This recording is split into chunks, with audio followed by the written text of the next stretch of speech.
तनोतना सदाशिवम। मैं हूं आचार्य शिवेंद्र मिश्र और धर्म समीक्षा चैनल में एक बार पुनः आपका स्वागत करता हूं।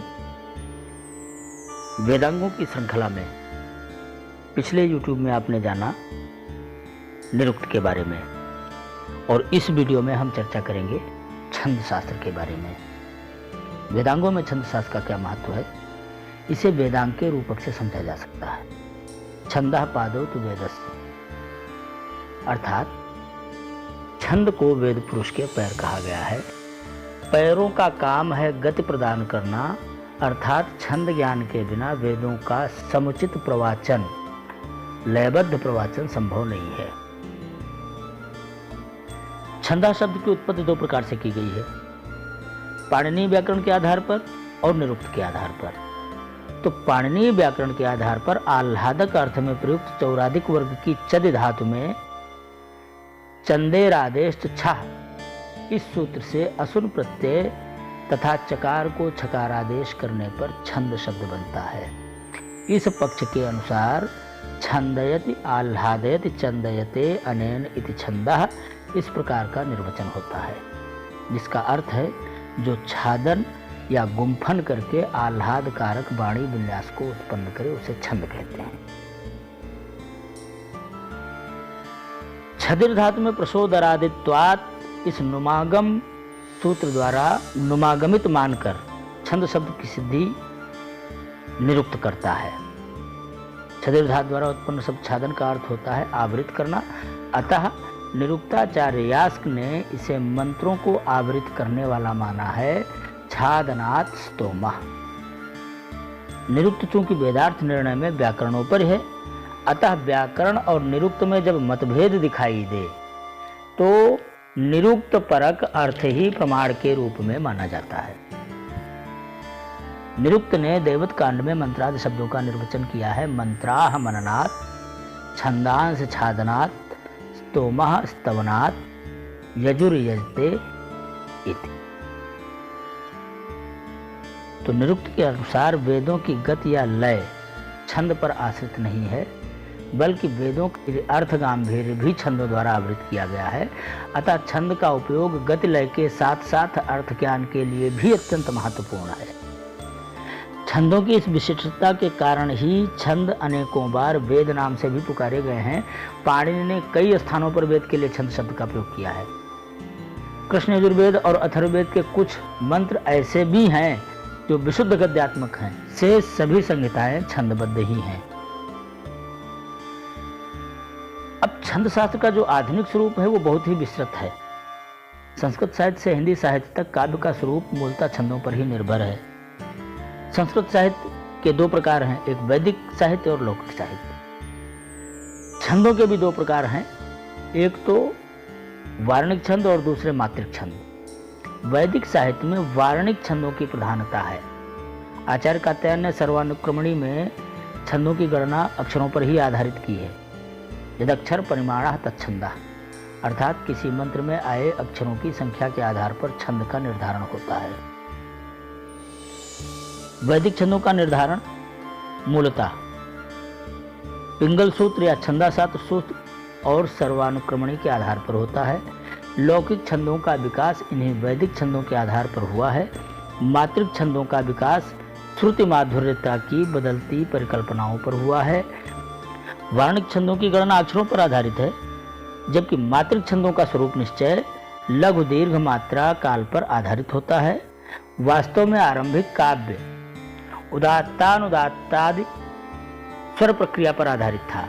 बाद में लय और गान में तालबद्धता की आवश्यकता महसूस होने पर मात्रा काल आधारित गेय परंपरा को विकास देने के लिए मात्रिक छंदों का प्रसार हुआ। हालांकि वैदिक साहित्य में नाना प्रकार के छंदों का उपयोग हुआ है, जिनके परिज्ञान के लिए छंदासूत्र और सर्वानुक्रमणी का अध्ययन करना चाहिए। यहाँ हम सर्वानुक्रमणी के आधार पर 21 छंदों का विवरण प्रस्तुत कर रहे हैं जो वैदिक छंद हैं। गायत्री, उष्णिक, अनुष्टुप, बृहति, पंक्ति, त्रिष्टुप, जगती, अतिजगती, शक्वरी, अतिशक्वरी, अष्टि, अत्यष्टि, धृति, अतिधृति, कृति, प्रकृति, आकृति, विकृति, संकृति, अभिकृति और उत्कृति। 21 छंद हैं। इन छंदों को किस आधार पर गिना जाता है? चतुर्विंशति अक्षरादारभ्य चतुः चतुरान्यूनाधिक एक एकेन निचृत भूरिजो द्वाभ्याम विराट स्वराज अवित्यादि। ये सर्वानुक्रमणी कहती है कि भाई जो पहला छंद है गायत्री, वो 24 अक्षरों से, छंदों की गणना जो है वो 24 अक्षरों से आरंभ होती है, अर्थात गायत्री चूंकि पहला छंद है अतः वो 24 अक्षर का। उसके बाद क्रम से 4-4 अक्षर बढ़ा बढ़ाकर उष्णिक, अनुष्टुप, बृहति, पंक्ति, त्रिष्टुप, व्यक्ति आदि छंद हैं। अर्थात गायत्री छंद 24 अक्षरों वाला है, तो 24 में 4 जोड़ देंगे तो 28 अक्षर हो जाएंगे। मतलब कि उष्णिक छंद जो है वो 28 अक्षरों वाला है। तो उसके बाद अनुष्टुप है, तो 28 में 4 जोड़ेंगे तो 32 हो जाते हैं। मतलब कि अनुष्टुप छंद जो है वो 32 अक्षरों वाला है। इसी तरह बृहति 36 अक्षरों वाला है। इसी तरह पंक्ति छंद 40 अक्षरों वाला है। इसी तरह त्रिष्टुप 44 अक्षरों वाला है। इसी तरह जगती 48 अक्षरों वाला है। तो इसी तरह 4-4 अक्षर क्रम से हम जोड़ते जाएंगे तो उत्कृत छंद जो है वो 104 अक्षरों वाला है। अब यदि किसी मंत्र में एक अक्षर कम हो जाए, चतुरान्यून 4 से कम हो जाए, तो उसे निचृत नाम से पुकारेंगे। जैसे उष्णिक छंद 28 अक्षरों वाला है, 28 अक्षरों वाला न होकर 27 अक्षर यदि रह जाएं तो उसे निचृत उष्णिक कहा जाएगा। यदि एक वर्ण बढ़ जाए, 4 से एक वर्ण बढ़ जाए, अर्थात अनुष्टुप छंद 32 वर्णों वाला है और यदि उसमें एक वर्ण बढ़ जाए, 33 वर्ण हो जाएं, तो उसे भूरिक अनुष्टुप कहेंगे।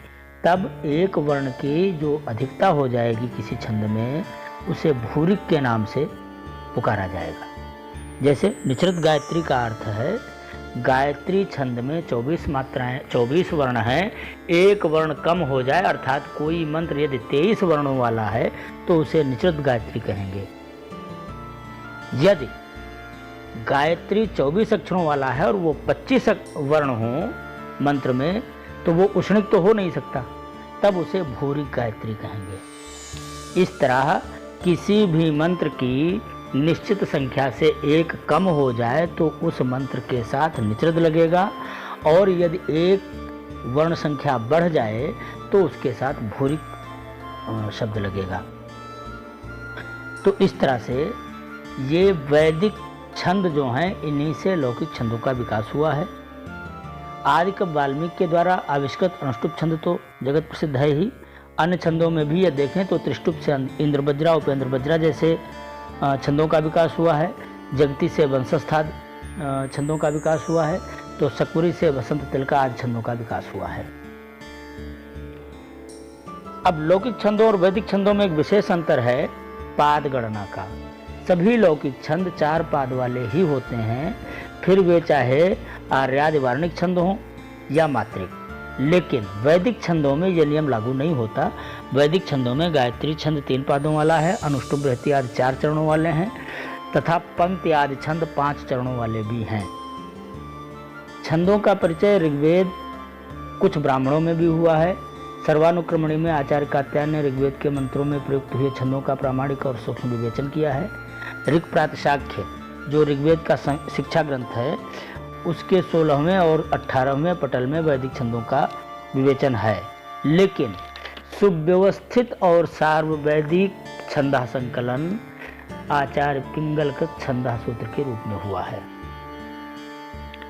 वेदांग छंद शास्त्र के रूप में आज छंदा सूत्र या पिंगल सूत्र ही एकमात्र सर्वस्वीकृत और सहज उपलब्ध ग्रंथ है। छंद शास्त्र पर बाद में भी कुछ एक आचार्यों ने रचनाएं की हैं, परंतु मूल रूप से छंदा सूत्र ही वेदांग के रूप में मान्य है। पिंगलकृत छंदा सूत्र पर कई विद्वानों ने टीकाएं की हैं, जिनमें भट्ट हलायुध की टीका अमृत संजीवनी के नाम से सर्वप्रसिद्ध है, सर्वमान्य है। छंदा सूत्र में कुल 8 अध्याय हैं, जिनमें पहले 4 अध्यायों में वैदिक छंदों का और अंतिम 4 अध्यायों में लौकिक संस्कृत छंदों का विवेचन किया गया है। भट्ट हलायुध की अमृत संजीवनी टीका का बंगला अनुवाद पंडित सीतानाथ भट्टाचार्य जी ने किया है। छंदा सूत्र पर और टीकाएं भी हैं, जैसे जयदेव कृत, जयदेव छंद, गणस्वामी कृत, ज्ञानाश्रयी छंदो विचति। छंदोरत्न मंजूषा अज्ञात है किसका, ये किसकी टीका है ये पता नहीं। लक्ष्मीनाथ सुत चंद्रशेखर ने लिखा पिंगल भावोद्योत, चित्रसेन ने लिखा पिंगल टीका, रविकर द्वारा पिंगल सार विकासनी, राजेंद्र दशावधान के द्वारा पिंगल तत्व प्रकाशिका नाम की टीका, लक्ष्मीनाथ के द्वारा पिंगल प्रदीप टीका, वंशीधर के द्वारा भी पिंगल प्रदीप टीका और वामन के द्वारा पिंगल प्रकाश नाम की टीका लिखी गई है। ये सभी ग्रंथ पिंगल सूत्र की टीकाएं हैं, जिनमें मृत संजीवनी टीका सबसे ज्यादा प्रसिद्ध है, सर्वस्वीकृत है। छंद शास्त्र पर अन्य आचार्यों ने भी कुछ स्वतंत्र ग्रंथ लिखे हैं, जैसे जयकीर्त का छंदानुशासन, क्षेमेंद्र का सुब्रत तिलक, केदार भट्ट का वृत्त रत्नाकर, विरहांक देव का वृत्त सार समुच्चय, हेमचंद्राचार्य का छंदानुशासन और गंगादास का छंदो मंसूसा। कुछ पुस्तकें हैं जो पांडुलिपियों के आधार पर रखी हैं, पांडुलिपियां यहाँ प्रकाशित नहीं हैं, जैसे कवि दर्पण व्रतदीप का छंदसार वाणी भूषण दामोदर द्वारा लिखी गई है, ये अप्रकाशित हैं और भांडारकर संस्थान में संकलित हैं, संग्रहित हैं। पिंगल सूत्र के अलावा जो मौलिक छंद शास्त्रीय ग्रंथ हैं, उनमें वैदिक छंदों की अपेक्षा लौकिक छंदों का विशेष विवेचन किया गया है। इन ग्रंथों के अलावा भरत के नाट्यशास्त्र और बारहमेहर की बृहत संहिता और अग्नि पुराण, इनमें भी छंदों का वर्णन प्राप्त होता है। ये हुआ छंद शास्त्र का परिचय और ज्ञात ग्रंथों के बारे में प्रामाणिक जानकारी। अगले वीडियो में हम विचार करेंगे वेदांत ज्योतिष पर। तब तक के लिए विदा। तनोतना सदाशिव।